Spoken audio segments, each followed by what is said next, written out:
बदलते फैशन के इस दौर ने बच्चों को बर्बाद कर दिया है। जहाँ पहले एक जोड़ी जूते चप्पल में बच्चे पूरे साल निकाल देते थे, वहीं अब उन्हें हर दिन कुछ नया और फैंसी चाहिए। मगर क्या आप जानते हैं फैंसी और फैशनेबल बच्चों की सैंडल बनाई कैसे जाती है? नहीं तो चलिए फिर मेरे साथ बिना किसी देरी के शुरू करते हैं। आपको दिखाते हैं फैक्ट्री में फैंसी बच्चों की चप्पलें बनती कैसे है। तो बच्चों की सैंडल बनाने के लिए सबसे पहले यहाँ पे रेक्सिन का कपड़ा लिया जाता है, जिसे खोल के एक मशीन के अंदर डाल दिया जाता है। इसी मशीन की सहायता से इसकी कटाई करी जाएगी, जिसके लिए यहाँ पे पैर के आकार का लोहे का ढांचा लिया गया है। इसी की सहायता से यहाँ पे कटाई करी जाती है। तो जिस साइज की हमें चप्पल बनानी होती है, उसी ढांचे को कपड़े के ऊपर लगा दिया जाता है। फिर मशीन की सहायता से इसकी कटाई करी जाती है और जैसे ही कपड़ा कट के तैयार हो जाता है, इसको एक और निकाल के इकट्ठा करके रख लिया जाता है। अब बारी आती है चप्पल के बाकी ढांचों को काटने की, तो इसके लिए दूसरे प्रकार के रेक्सिन के कपड़े का इस्तेमाल करा जाता है और यहाँ पे सबसे पहले चप्पल की स्ट्रैप काटी जा रही है। तो एक एक करके इसी प्रकार से चप्पल की सारी स्ट्रैप काट के तैयार कर ली जाएगी और उसके बाद बारी आती है सिलाई की। तो यहाँ पे सबसे पहले एक एक करके सारे के सारे स्ट्रैप को सिला जाएगा। तो यहाँ पे दोनों प्रकार की सिलाई करी जाती है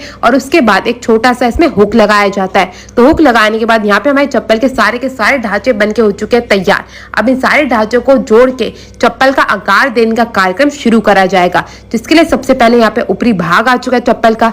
ये अलग अलग कलर के स्ट्रैप आ चुके हैं। अब एक एक करके इन सबको जोड़ा जाएगा आपस में, जिसके लिए सबसे पहले चप्पल का ऊपरी भाग लिया गया। फिर इसमें फैशनेबल वाली जो स्ट्रैप होती है उसे लेके दोनों ओर से डाला जाता है। तो जैसे ही स्ट्रैप अच्छे से डल के तैयार हो जाती है, फिर नीचे की जिसपे हमारा पैर टिकता है उस स्ट्रैप को भी जोड़ दिया जाता है। और क्योंकि ये बच्चों की चप्पल है, तो इसमें ज्यादातर जो है वो टेप लगाने वाला ही ढांचा इसमें लगा होता है। अब एक एक करके चप्पलों की सिलाई करी जाएगी ताकि चप्पलों में मजबूती आ सके। तो इसी प्रकार से सारी चप्पलों को अच्छे से सिल के तैयार कर लिया जाता है। फिर जितना भी एक्स्ट्रा धागा होता है उसे कैंची की सहायता से काट के चप्पल का ऊपरी भाग तैयार कर लिया जाता है। अब बारी आती है चप्पल के निचले भाग की, मतलब ये जो आप नीचे काला काला भाग देते हैं ना चप्पल का, उसे लगाने की। जिसके लिए जो हमने ऊपरी भाग तैयार करा था उसको उल्टे पैर के ढांचे पे अच्छे से सेट करा जाता है और ग्लू की सहायता से चिपका के इसे बिल्कुल तैयार कर लिया जाता है। अब ये होता है केमिकल, जिससे हमारी चप्पल का निचला भाग तैयार होता है। तो इसको एक बड़ी सी मोटर की सहायता से मशीन के अंदर डाला जाता है और उसके बाद सबसे पहले ढांचों की सफाई करी जाती है,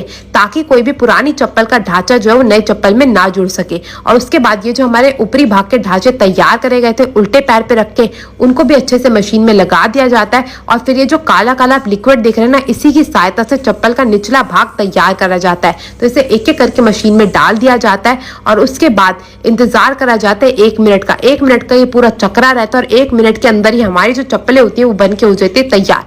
यहाँ पे आप देख रहे हैं भैया एक एक करके सारे पैर के ढांचों को खोलते जा रहे हैं और जो हमारी चप्पलें हैं वो बन के हो चुके हैं बिल्कुल तैयार। अब एक एक करके इन पैर के ढांचों को इन मशीनों में से निकाला जाएगा, जिसमें ऊपरी भाग जो निचले भाग के साथ जुड़ के हमारी चप्पल को बना के तैयार कर चुका है। मगर बाकी रह रही है तो वो है इसकी कटिंग की। तभी तो भैया चप्पल देखने में सुंदर और फैशनेबल लगेगी, जिसके लिए सबसे पहले चप्पलों की जांच करी जाती है और जांच करने के बाद इन्हें कटिंग मशीन के लिए भेज दिया जाता है। अब इन भैया का काम होता है चारों तरफ से चप्पल को काट के आकार देने का। तो ये बिल्कुल बखूबी तरीके से एक एक करके सारी चप्पलों को काट देते हैं। फिर ये भैया हर एक चप्पल की जांच करते हैं, चप्पल का जो स्ट्रैप है वो अच्छे से चिपक भी रहा है या नहीं। और उसके बाद जितने भी धागे निकले हुए होते हैं उसे अच्छे से काट के चप्पल को भेज दिया जाता है आगे पैकिंग के लिए। तो अब इन भैया का काम होता है एक एक करके सारी की सारी चप्पलों को पैक करने का, जिसके लिए वो सबसे पहले नाप के चप्पलों का जोड़ा तैयार करते हैं।